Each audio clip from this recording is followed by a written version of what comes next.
the ancient priests, they are performing their rituals, how they are performing, and what kind of kainkarias will place in the temple, and what type of position will going to take place. We are going to discuss with the priest who is holding the position and maintaining the sanctum in a prosperous manner in the Tadapatri region. Now we are going to discuss with the temple, the sanctum who is holding the priest. Sir చెప్పండి, రామలింగేశ్వర స్వామి గారు ఎప్పుడు వెలిశారు, ఎన్ని సంవత్సరాల కింద? 14వ శతాబ్దంలో ఈ దేవస్థానాన్ని నిర్మించడం జరిగిపోయింది. అయితే శ్రీరామచంద్రుల వారు సీతాన్వేషణ కోసమే ఈ మార్గంలో పోతూ ఇక్కడ ఉండబడినటువంటి స్థలాన్ని చూసి దేవాలయ వాస్తుకు సక్రమంగా ఇక్కడ ఉండాలి క్షేత్రము అని చెప్పి రాముల వారు ప్రతిష్ఠ చేసిన లింగం అని చెప్పి రామలింగేశ్వరాలయం అని చెప్పి ముందుగా ఈయన నామధేయం. తర్వాత కొంతకాలానికి పరశురాముల వారు ఈ మార్గంలో వస్తూ ఆ లింగాకృతి సరిగా లేదు, మంచి లింగం పెడతానని చెప్పిన తలంపుతో ఆ లింగాన్ని తీసే సమయంలో కింది నుంచి వాటర్ వచ్చేసింది. అప్పుడు ఇక్కడ చాలా విశేషమైనటువంటి స్థలం ఇక్కడ రామచంద్రుల వారు నిర్మించినారు కాబట్టి ఇక్కడ వాటర్ రావడం ఇంకా మహిమాన్వితమైనటువంటి క్షేత్రం ఇదని బుగ్గరామలింగేశ్వరుడిగా అప్పుడు ఆయన నామకరణం చేసి ఒక మండల కాలం ఇక్కడ ఆయన సేవ చేసుకుని త్రేతాయుగంలో ఆయన వెళ్ళిపోయినాడు. ఇలా కొంతకాలం తర్వాత కృష్ణదేవరాయల వంశీకులకు ఈయన స్వప్నమై ఇక్కడ మందిర నిర్మాణం చేయండి, ఉత్తర దక్షిణంగా నదీ ప్రవాహము పెన్నా నది, ఇది పెన్నా నది ప్రవాహం ఉంది, ఊరికి ఉత్తర భాగంలో ఈశాన్యంలో ఈశ్వర క్షేత్రం వెలిసి ఉండాలి, ఇక్కడ దేవాలయం నిర్మిస్తే ఇంకా చక్కగా ఉంటుందని చెప్పి వాళ్ళు ఈ యొక్క దేవాలయాన్ని నిర్మించడం జరిగింది. సేమ్ టు సేమ్ టెంపుల్ తర్వాత ఊర్లో కూడా చింతల వెంకటరమణ స్వామి దేవస్థానం అనేది ఉండాలి. ఇక్కడ వాస్తు ప్రకారంగా వాళ్ళు నిర్మించడంలో ఒక విశేషం ఉన్నది. సూర్యుడు ఉదయించేటప్పుడు చైత్ర మాసంలోనూ చైత్రం వైశాఖ మాసాల్లో అక్కడ చింతలరాయుని యొక్క పాదపద్మములపైన సూర్యకిరణాలు పడతాయి.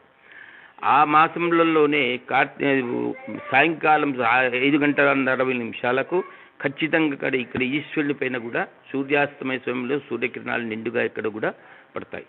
తర్వాత ఈ క్షేత్రము ఈశాన్యంలో ఉండడము, ఉత్తర భాగంలో ఉండడం గొప్ప, ఈశాన్యంలో ఈశ్వరుడు ఉండడం గొప్ప విశేషం చెప్తారు. వాళ్ళు నిర్మించిన తర్వాత 7 గోపురాలపైన నిర్మాణం జరిగిపోయింది.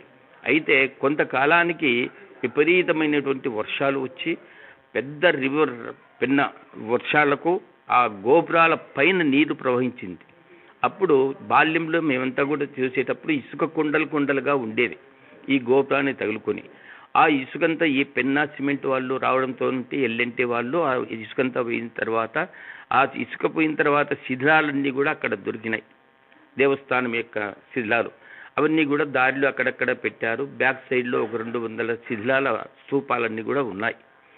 అది అంత ఎత్తున పారడంతో అప్పుడు ఈ యొక్క ప్రవాహానికి ఆ గోపురం 7 కొట్టుకొని పోయినాయి, అంత వరదలు వచ్చినాయి.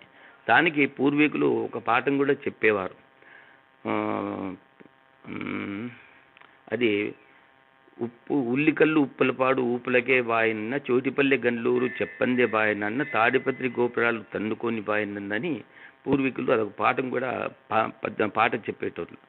ఈ విధంగా జరిగిన తర్వాత అక్కడ స్వామికి కార్తీక మాసం మాఘమాసంలో విశేషమైనటువంటి జన సమూహం ఇక్కడ వస్తారు. శివ దీక్షలు, అయ్యప్ప దీక్షలన్నీ కూడా ఇక్కడ తీసుకుంటారు.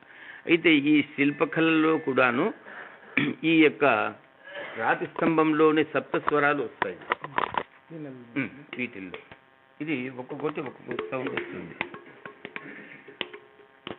ఇది మీరు ఇంగ్లీష్లో మ్యూజికల్ స్టోన్ అంటారు, తెలుగులో సప్తస్వరాల మంటపం అని మేమంటాము. అట్లా ఈ యొక్క 4 స్తంభాలు ఇవి వస్తాయి అన్నమాట, అన్ని చోట్ల వస్తాయి. ఈ లోటస్ ఇది రౌండ్గా బాగా తిరిగేదని చెప్పి చెప్తారు పూర్వీకులు. అయితే ఆర్కియలాజికల్ వాళ్ళు వచ్చేసి దాన్ని లాక్ చేసేసి దాన్ని అట్టే నిలబడిపోయేట్టుగా చేసేసారు. ఇక్కడ ఒక శిల్పం ఇట్లా డిజైన్ ఉంటుంది, తర్వాత ఒకటి ఆర్ట్ ఉంటుంది. ఈ పట్టు చీరల డిజైన్కు అందుకు తీసుకుపోతూ ఉంటారు ఈ డిజైన్లను. తర్వాత ఇది ఒక పెయింట్, ఒక డిజైన్, ఫ్లవర్ డిజైన్, ఈ విధంగా ఉంటాయి. అంటే మన జిల్లాలో అంటే అనంతపురం జిల్లాకు సంబంధించి ఒక లేపాక్షి తర్వాత లేపాక్షి కంటే కూడా విశేషమైన క్షేత్రం అనేది చెప్పవచ్చు.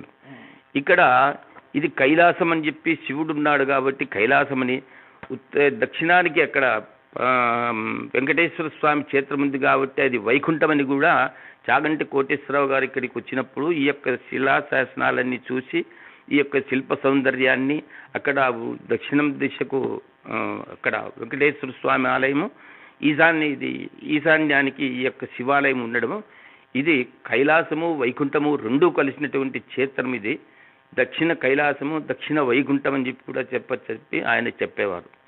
తర్వాత ఇనికి పక్కన ఈ పెద్ద శివుని యొక్క విగ్రహం ఉంది. అది సోమసూత్రం కలిగినటువంటి శివలింగం. సోమసూత్రం అంటే కూడా ఆ యొక్క సోమసూత్రం కలిగినటువంటి శివునికి ఒకసారి ఒక పాత్రతో నీళ్లు పోస్తే 100 లింగాలకు సేవ చేసినంత ఫలితం లభిస్తుందని కోటేశ్వరరావు గారు చెప్పారు. ఇక్కడ భక్తులు శివరాత్రిలో ఏ విధంగా ఉంటారు? చాలా విశేషంగా ఉంటారు. శ్రీశైలం అది కర్నూలు జిల్లాలో ఉంది, అనంతపురం జిల్లాలో బుగ్గ రామలింగేశ్వర ఎలా ఉంటుంది? ఇక్కడ కూడా ఆల్మోస్ట్ దగ్గరగా ఇక్కడ 60% శ్రీశైలంలో మాదిరిగా అక్కడ 100% వచ్చి ఇక్కడ 60% ఇక్కడ కూడా ఉంటారు. కార్తీక మాసం మాత్రం నెలంతా కూడా కంటిన్యూ జనాలు ఉంటారు. ఇక్కడ శివదీక్షలు విశేషంగా తీసుకోవడము, ఇక్కడ నుండి శ్రీశైలం పాదయాత్ర వేయటోళ్ళు, వెహికల్లో పోయేటోళ్ళు పోతూ ఉంటారు. ఇక్కడ శివకేశవులకు సమ్మేళనంగా ఇక్కడ ప్రతి చోట ఒక పక్కన శివుడు ఒక పక్కన విష్ణువు ఉంటారు గోపురాలకు. తర్వాత ఈ క్షేత్రంలో ఎక్కడా లేని విశేషమైనటువంటి శిల్ప సంపద ఇక్కడ ఉంది. మరి ఇక్కడ మహావిష్ణువు ఇప్పుడు అర్ధనారీశ్వరునే చూస్తూ ఉన్నాం. ఇక్కడ మహాలక్ష్మి సమేతంగా ఈ విష్ణు ఉన్నాడు ఇక్కడ. ఇది గొప్ప విశేషం. ఆయన సిట్టింగ్లో ఉన్నాడు, స్టాండింగ్లో కూడా ఉన్నాడు. అక్కడ బ్యాక్ సైడ్ పోతే అక్కడ ఉన్నది. అది విశేషం. మొత్తానికైతే స్వామి గారు చెప్పినట్ల ఏదైనా కూడా శివ దీక్షలు తీసుకున్న వారు ఎవరైతే ఉన్నారో ఇక్కడ నుండి స్టార్ట్ చేసి శ్రీశైలంకి, అంటే జ్యోతిర్లింగాలలో అద్భుతమైన శివలింగము శ్రీశైలంలో ఉందని అందరూ చెప్తుంటారు. ఆ జ్యోతిర్లింగాన్ని దర్శించడానికి ఇక్కడ నుండే స్టార్ట్ చేస్తారు. అనంతపురం జిల్లాకు సంబంధించిన తాడిపత్రి వాసులు ఎక్కువ మంది, 60% మంది ఇక్కడ నుండే స్టార్ట్ చేస్తారని స్వామి గారు చెప్పారు. దాంతోపాటు ఇక్కడ ఎంతో మంది వస్తారు, దాని ఒక పూజలు కైంకర్యాలు అన్నీ ఇక్కడ చేస్తారు. Over to studio, this is IBC news India for Andhra Pradesh, Balaji.